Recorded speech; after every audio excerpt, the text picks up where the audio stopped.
శ్రీపాద ఎల్లంపల్లి ప్రాజెక్టుకు ఇన్ఫ్లో కొనసాగుతుంది. ఎగువన ఉన్న కడెం ప్రాజెక్టు గేట్లు ఎత్తడంతో ఆ వరద ఎల్లంపల్లిలోకి చేరుతుంది. ఎల్లంపల్లి ప్రాజెక్టుకు 6000 క్యూసెక్ల ఇన్ఫ్లో వస్తుంది. ఈ క్రమంలో ఎగువన ఉన్న బ్యారేజీలకు నీటిని ఎత్తిపోస్తున్నారు. నంది పంప్ హౌస్ నుంచి 12600 క్యూసెక్ల నీటిని లిఫ్ట్ చేస్తున్నారు. హైదరాబాద్కు 310 క్యూసెక్ల నీటిని పంపింగ్ చేస్తున్నారు. ప్రాజెక్టు పూర్తి సామర్థ్యం 20.175 టీఎంసీలు.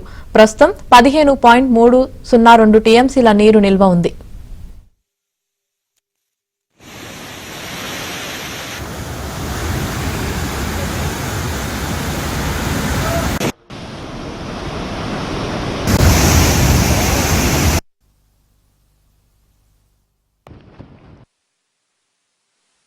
క్యూసెక్ల ఇన్ఫ్లో వస్తుంది. ఈ క్రమంలో ఎగువన ఉన్న బ్యారేజీలకు నీటిని ఎత్తిపోస్తున్నారు. నంది పంప్ హౌస్ నుంచి 12600 క్యూసెక్ల నీటిని లిఫ్ట్ చేస్తున్నారు.